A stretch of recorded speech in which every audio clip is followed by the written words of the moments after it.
ஆன்மீக அன்பர்கள் அனைவருக்கும் அன்பான வணக்கம். நம்மளுடைய சேனலில் ஆன்மீகம் சம்மந்தமான பல வீடியோ பதிவுகள் தாங்க பார்த்துக்கிட்டே இருக்கோம். அந்த வகையில் நாம் இன்னைக்கு என்ன பதிவு பார்க்க போகிறோம் அப்படின்னா, ஏப்ரல் 12ஆம் தேதி பௌர்ணமி வருதுங்க. ஆனால் அதுக்கு 2 நாளைக்கு முன்னாடியே இருந்தே பார்த்தீங்கன்னா சில மாற்றங்கள் மூலமாக, அதாவது ஏப்ரல் 10ஆம் தேதியில் இருந்தே எந்த மாதிரியான பலன்கள் எல்லாம் இந்த தனுசு ராசிக்காரங்களுக்கு கிடைக்க போகுதுன்னு தான் நம்ம தொடர்ந்து பார்க்க போகிறோம். இது கூடவே பார்த்தீங்கன்னா இந்த பௌர்ணமியை பற்றியும், இந்த நாளில் நம்ம எந்த மாதிரியான வழிபாடுகள்லாம் செய்யலாம், எந்தெந்த நாளில் கிரிவலம் போனால் என்னென்ன பலன்கள் கிடைக்கும் அப்படின்னு தொடர்ந்து பார்த்துட்டு வரலாங்க. ஸோ வீடியோ ரொம்பவே இன்ட்ரெஸ்ட்டாக இருக்க போகுது. ஸ்கிப் பண்ணாமல் முழுசாக பார்த்து பயன்பெறுங்க. பொதுவாகவே பார்த்தீங்கன்னா ஒவ்வொரு மாதமுமே அமாவாசையும் பௌர்ணமியும் வரது வழக்கமான ஒன்று தாங்க. அதாவது பௌர்ணமி அப்படிங்கிறது பூமியோட துணைக்கோளாக இருக்கக்கூடிய நிலவு முழுமையாக வளர்ந்து முழு வெளிச்சத்தோடு தோற்றமளிக்கக்கூடியது தான் முழு நிலவு, முழுமதி, பௌர்ணமி இப்படின்லாம் நம்ம சொல்கிறோம். இதில் பஞ்சாங்கத்தில் பார்த்தீங்கன்னா 15 திதிகள் சொல்லப்பட்டிருக்குதுங்க. அதில் வளர்பிறை திதியில் வரக்கூடிய 15வது நாள் தான் பௌர்ணமி அப்படின்னு நம்ம சொல்கிறோம். அதே மாதிரி தேய்பிறை திதியில் வரக்கூடிய 15வது நாள் தாங்க அமாவாசை அப்படின்னு சொல்கிறோம். அது மட்டும் இல்லைங்க, 12 தமிழ் மாதத்தில் வரக்கூடிய ஒவ்வொரு பௌர்ணமி திதியுமே ஒரு சில விசேஷ வழிபாடும் விரதமும் கொண்டதாக தாங்க அமைஞ்சிருக்குது. ஒவ்வொரு மாதத்தில் வரக்கூடிய பௌர்ணமி தினத்தில் அதற்குரிய கோவிலில் பார்த்தீங்கன்னா பெரிய அளவில் திருவிழாவே நடக்குதுங்க. பெரும்பாலும் நமக்கு தெரியக்கூடிய பௌர்ணமி எது அப்படின்னு பார்த்தீங்கன்னா சித்திரை பௌர்ணமி ரொம்பவே விசேஷமானது அப்படின்னு தெரியுங்க. அதே மாதிரி தான் ஐப்பசி மாதத்தில் வரக்கூடிய பௌர்ணமியில் சிவபெருமானுக்கு அன்னாபிஷேகம் செய்வாங்க. அதுவுமே ரொம்ப சிறப்பானதுங்க. அதே மாதிரி கார்த்திகை மாதத்தில் வரக்கூடிய பௌர்ணமி அன்னைக்கு தாங்க கார்த்திகை தீபம் அப்படின்னு நம்ம கொண்டாடுறோம். அடுத்ததாக பார்த்தீங்கன்னா மாசி மாத பௌர்ணமி, தை மாத பௌர்ணமி, அது மட்டும் இல்லைங்க, இந்த பங்குனி மாத பௌர்ணமி கூட ரொம்பவே விசேஷமானதாக தான் இருக்குது. ஏன்னா இந்த பங்குனி மாத பௌர்ணமி எப்பயுமே பார்த்தீங்கன்னா உத்திரம் நட்சத்திரத்தோட சேர்ந்து வருங்க. அப்போ பங்குனி உத்திரம் இந்த பௌர்ணமி நாளில் தாங்க கொண்டாடப்படுது. இருந்தாலும் கூட பார்த்தீங்கன்னா இந்த 2025 வருஷத்தில் பங்குனி உத்திரம் பௌர்ணமிக்கு முதல் நாளே நமக்கு அமைஞ்சிருக்குதுங்க. இது கொஞ்சம் டிஃப்ரெண்டாக தான் இருக்குது. பெரும்பாலும் நமக்கு தெரியக்கூடிய பௌர்ணமியில் பார்த்தீங்கன்னா இது மாதிரியான பௌர்ணமி எல்லாமே வந்துருங்க. முக்கியமான விசேஷ நாட்களில் பார்த்தீங்கன்னா இந்த பௌர்ணமி முன்ன பின்ன அமைஞ்சாலுமே கூட பௌர்ணமி அப்படின்னு சொன்னாலே அது ரொம்பவே விசேஷமானது தாங்க. கோவில், வீடு இது மாதிரி நேரத்தில் பூஜை செய்யக்கூடியது வழக்கமான ஒரு செயல்பாடாக தான் இருக்குது எல்லாருக்குமே. அது மட்டும் இல்லைங்க, இந்த பௌர்ணமி திதி ரொம்பவே சுபமானதாக சொல்லப்படுறதுனால தான் திருமணம் இல்லைன்னா வீடு குடி போகிறது, வேறு ஏதாவது சுப நிகழ்ச்சிகள் நடத்துறது இப்படின்னு எல்லாமே இந்த பௌர்ணமி நாளில் ஆரம்பிக்கிறாங்க.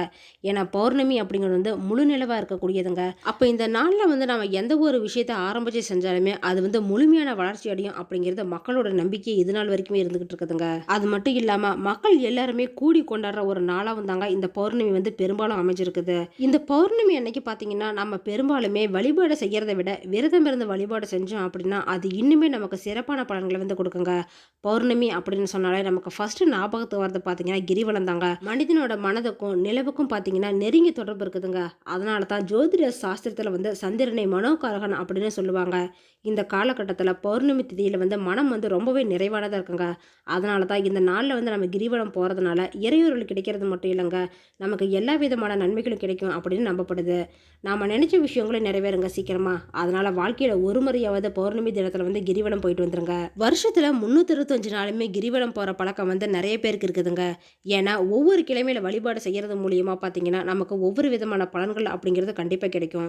அந்த வகையில் பார்த்தீங்கன்னா நம்ம ஞாயிற்றுக்கிழமையில கிரிவலம் போகிறது மூலியமா சிவலோக பதவி கிடைக்குங்க. அது மட்டும் இல்லாமல் நோய்களும் தீரும். அப்போ ரொம்ப நாளாக நோய் தீரணும் அப்படின்னு நினைக்கக்கூடியவங்க எல்லாருமே இந்த ஞாயிற்றுக்கிழமை அன்னைக்கு கிரிவலம் போயிட்டு வாங்க. உங்களோட நோய் சீக்கிரமாக தீர்ந்து போயிடுங்க.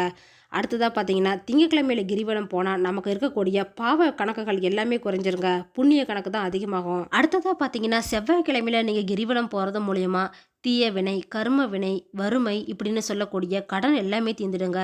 முக்கியமாக பார்த்தீங்கன்னா சகல சம்பத்துமே உங்களுக்கு தேடி வரும். நாம் என்ன நினச்சி கிரிவலம் போகிறோமோ அந்த காரியம் உடனே நடக்குங்க சீக்கிரமாக. அடுத்ததாக பார்த்தீங்கன்னா புதன்கிழமையில் நீங்கள் கிரிவலம் போகிறீங்க அப்படின்னா கலைகளில் நல்ல ஒரு தேர்ச்சி கிடைக்குங்க. ஏன்னா புதன்கிழமை புதன் பகவானுக்கு உரியதுங்க. அப்போ எல்லா கலைகளுக்குமே நம்மளுக்கு நல்ல ஒரு முன்னேற்றம் கிடைக்கும், கூடவே மோட்சமும் கிடைக்கும் அப்படிங்கிறது தாங்க ஐதீகம். வியாழக்கிழமை கிரிவலம் போகிறது மூலயமா பார்த்தீங்கன்னா குரு பகவானின் அருள் நமக்கு கிடைக்குங்க. ஞான சித்தி அப்படிங்கிறது ஏற்படும். இந்த ஜென்மம் மட்டும் இல்லைங்க, பல ஜென்மங்களுக்கு கூட குருமார்களின் ஆசையும் நம்மளுக்கு கிடைக்கும். அடுத்ததாக பார்த்தீங்கன்னா வெள்ளிக்கிழமையில நீங்கள் கிரிவலம் போகிறீங்க அப்படின்னா செல்வ நலன் அப்படிங்கிறது உங்களுக்கு கண்டிப்பாக கிடைக்குங்க. இது கூடவே வைகுண்ட பேரும் குழந்தை பேர் இதெல்லாமே சீக்கிரமாக கிடைக்கும். அப்போ குழந்தை வேணும் அப்படின்னு வேண்டிக்கிறவங்க எல்லாருமே வெள்ளிக்கிழமையில கிரிவலம் போயிட்டு வாங்க. அடுத்ததாக பார்த்தீங்கன்னா சனிக்கிழமையில கிரிவலம் போகிறது மூலமாக பிறவி பிணி அப்படிங்கிறது நீங்கிடுங்க.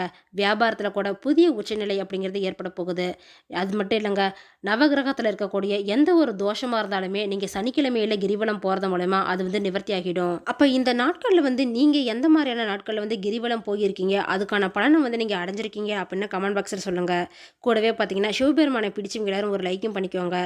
ஏன்னா நம்ம வந்து கிரிவலம் போறது மூலமா நமக்கு இருக்கக்கூடிய வறுமை பிடியிலிருந்து நீங்கி நம்ம வந்து உயர்ந்த நிலையை வந்து அடையலாங்க. இவ்வளவு சிறப்புகள் வாய்ந்த பலனை தாங்க இந்த பௌர்ணமி வந்து பெற்றிருக்குது. இருந்தாலும் கூட பார்த்தீங்கன்னா இந்த பௌர்ணமிக்கு 2 நாளைக்கு முன்னாடி இருந்தே இந்த தனுசு ராசிக்காரங்களுக்கு சில மாற்றங்கள் மூலமா சில பலன்களும் ஏற்பட போகுதுங்க. அது என்னென்ன அப்படின்னு தொடர்ந்து பார்த்துக்கிட்டு வரலாம். தனுசு ராசிக்காரங்களை பொறுத்த வரைக்கும் பார்த்தீங்கன்னா மூலம், பூராடம், உத்திராடம், 1ஆம் பாதம் இது மாதிரி நட்சத்திரத்தை தாங்க கொண்டு இருக்குது. கிரகநிலை அப்படின்னு பார்த்தீங்கன்னா தைரிய வீரிய ஸ்தானத்தில் வந்து புதன் பகவானும் சனி பகவானும் இருக்கிறாங்க. சுகஸ்தானத்தில் வந்து ராகு, சூரியன் கூடவே சுக்கிர பகவான் வந்து வக்கர நிலையிலும் இருக்கிறாருங்க. ரணர்ன ரோகஸ்தானத்தில் பார்த்தீங்கன்னா குரு பகவானும் சந்திரனும் இருக்கிறாங்க. களத்திர ஸ்தானத்தில் வந்து செவ்வாய் பகவான் இருக்கிறாருங்க. தொழில் ஸ்தானத்தில் வந்து கேது பகவான் இருக்கிறாரு. இது கூடவே கிரக மாற்றம் அப்படின்னு பார்த்தீங்கன்னா 7/4 அன்னைக்கு வந்து செவ்வாய் பகவான் களத்திர ஸ்தானத்தில் இருந்து அஷ்டம ஸ்தானத்துக்கு மாறி இருக்காருங்க. அப்போ பார்த்தீங்கன்னா இந்த தனுசு ராசிக்காரங்களுக்கு வந்து இந்த பௌர்ணமியால் ஏற்பட போகிறது என்ன அப்படின்னா, இந்த டைமில் வந்து உங்களுக்கு எந்த ஒரு காரியத்தை நீங்கள் எடுக்கிறீங்க அப்படின்னாலும் அதில் வந்து வெற்றி அப்படிங்கிறது கண்டிப்பாக கிடைக்குங்க. இருந்தாலும் கூட சில தடைகள் அப்படிங்கிறது வரும். நீங்கள் வந்து கொஞ்சம் கவனமாக செஞ்சீங்க அப்படின்னா எல்லாத்துலேயுமே உங்களுக்கு சக்ஸஸ் கிடைக்குங்க. பண விஷயத்தை பொறுத்த வரைக்கும் பார்த்தீங்கன்னா இந்த டைமில் பண வரத்து அப்படிங்கிறது உங்களுக்கு கண்டிப்பாக இருக்குங்க. அது மட்டும் இல்லாமல் எதிர்பார்த்த இடத்துல எல்லாமே உங்களுக்கு உதவி கிடைக்க போகுது. எங்கேயாவது கடன் கட்டணும், பணம் வேணும் அப்படின்னு நீங்கள் உதவி கேட்டிருக்கீங்க அப்படின்னா யார் மூலியமாவது உங்களுக்கு ஏதாவது ஒரு வகையில் வந்து பணம் வந்து கைக்கு கிடைச்சிருங்க. இது கூடவே பார்த்தீங்கன்னா வீண் பகைகள் ஏற்பட்டு விலகிறதுக்கான சூழ்நிலையுமே இருக்குது. அதனால் கொஞ்சம் கவனமாக இருங்க. எவ்வளவு தான் நீங்கள் திறமையாக செயல்பட்டாலுமே கூட பார்த்தீங்கன்னா உங்களுக்கான பாராட்டு வந்து கம்மியாக கிடைச்சாலும் அதுக்கான விமர்சனம் அப்படிங்கிறது தாங்க அதிகமாக கிடைக்கும். அப்போ வந்து உங்களுக்கு கோபம் அப்படிங்கிறது அதிகமாக ஏற்படும். இந்த பிடிவாதத்தை வந்து நீங்கள் கொஞ்சம் விட்டுட்டு சமாதானமாக போனீங்க அப்படின்னா நிறைய நன்மைகள் அப்படிங்கிறது கண்டிப்பாக உங்களுக்கு கிடைக்குங்க. குடும்பத்தை பொறுத்த வரைக்கும் பார்த்தீங்கன்னா அவங்க மூலியமா உங்களுக்கு கோபம் அதிகமாக வரதுக்கான சூழ்நிலை இருக்குதுங்க. முக்கியமாக ஹஸ்பண்ட் ஒய்ஃப் 2 பேத்துக்குள்ளேயும் சின்ன சின்னதாக மன வருத்தம், கருத்து வேறுபாடு இதெல்லாம் வந்து வந்துக்கிட்டு தான் போய்கிட்டு இருக்கும் இந்த டைமில். அப்போ யாராவது ஒருத்தராவது கொஞ்சம் விட்டு கொடுத்து அனுசரணையாக இருந்துக்குவாங்க. இது கூடவே தொழில் வியாபாரத்தை பொறுத்த வரைக்கும் பார்த்தீங்கன்னா இந்த தனுசு ராசிக்காரங்களுக்கு தொழில் தொடர்பான விஷயங்கள் எல்லாமே இந்த டைமில் வந்து கொஞ்சம் மெத்தனமாக தாங்க இருக்கும். இருந்தாலும் நீங்கள் கொஞ்சம் பொறுமையாக வந்து வியாபாரத்தில் ஈடுபட்டீங்க அப்படின்னா கண்டிப்பாக வெற்றியும் கிடைக்க போகுது. பண வரத்தை பொறுத்த வரைக்கும் பார்த்தீங்கன்னா எந்த ஒரு குறையும் இருக்காதுங்க. ஆனால் ஒரு சில நேரத்தில் செலவுகளும் அதிகமாகுங்க. உத்தியோகத்தில் இருக்கிறவங்கள பொறுத்த வரைக்கும் பார்த்தீங்கன்னா நீங்கள் ரொம்பவே கூடுதலாக உழைக்க வேண்டிய டைம்ங்க இது. அதிகமான வேலை இருக்கிறதுனால உங்களுக்கு ஒர்க் ப்ரெஷர் ஜாஸ்தியாக இருக்குங்க. ஓவர் டைம் பார்க்க வேண்டிய சூழ்நிலையில இருக்குது. பெண்கள் இருக்கக்கூடிய பட்சத்தில் பார்த்தீங்கன்னா எதிர்பார்த்த உதவிகள்லாம் உங்களுக்கு கிடைக்க போகுதுங்க. அதனால் மனசில் வந்து ரொம்பவே சந்தோஷமாக தான் இருக்க போகிறீங்க. கலைத்துறையில் இருக்கிறவங்களுக்கு மனதில் இருந்த குழப்பம் எல்லாமே நீங்கி நிம்மதி கிடைக்கும். இதுவே அரசியல்வாதியாக இருக்கக்கூடிய பட்சத்தில் கொஞ்சம் அவசரப்படாமல் நிதானமாக எந்த ஒரு முடிவையும் நீங்கள் எடுக்கிறீங்க அப்படின்னாலும் கண்டிப்பாக வெற்றி கிடைக்குங்க. மாணவர்களாக இருக்கக்கூடிய பட்சத்தில் பிடிவாதத்தை விட்டுட்டு கரெக்டாக நீங்கள் படிச்சிங்கன்னா தான் இந்த டைமில் வந்து நல்ல மார்க் வாங்க முடியும். அதுவும் ஹையர் ஸ்டடீஸ் படிக்கிற ஸ்டூடெண்ட் வந்து நீங்கள் வெளிநாட்டுக்கு போய் படிக்கணும் அப்படின்னு ஆசைப்பட்டீங்கன்னா அதுக்கான விசாலாம் நீங்கள் அப்ளை பண்ணி வைக்கலாங்க. ஆனால் கொஞ்சம் கிடைக்கிறதுக்கு வந்து காலதாமதம் தான் ஏற்படும். இருந்தாலும் நீங்கள் கொஞ்சம் பொறுமையாக தான் காத்துட்ருக்கணும். அடுத்ததாக பார்த்தீங்கன்னா மூலம் நட்சத்திரத்தில் பிறந்தவங்களுக்கு இந்த டைம் எதிர்பார்த்த காரியங்கள் எல்லாமே நடந்து முடிகிறதுக்கான வாய்ப்பு இருக்குதுங்க. இருந்தாலும் செலவுகள் அப்படிங்கிறது உங்களுக்கு கண்டிப்பாக அதிகமாகும். பயணங்கள் வந்து எங்கேயாவது வெளியில் போய்ட்டு வரதுக்கான வாய்ப்புகளும் இருக்குதுங்க. ஆனால் நீங்கள் வெளியில் போயிட்டு வரப்போ கொஞ்சம் கவனமாக இருந்துக்குவாங்க. மேக்ஸிமம் வந்து நைட் டைம் ட்ராவல் வந்து அவாய்ட் பண்ணிக்கிறது நல்லதுங்க. ஃபேமிலி ரீதியாவோ இல்லை ஆஃபீஸ் ரீதியாவோ பார்த்தீங்கன்னா உங்களுக்கு பொறுப்புகள் வந்து அதிகமாகிற வாய்ப்புகள் இருக்குது. மேக்ஸிமம் இந்த அன்வான்ட் ஆர்குமெண்ட் எல்லாத்தையுமே நீங்கள் கொஞ்சம் அவாய்ட் பண்ணிக்கோங்க.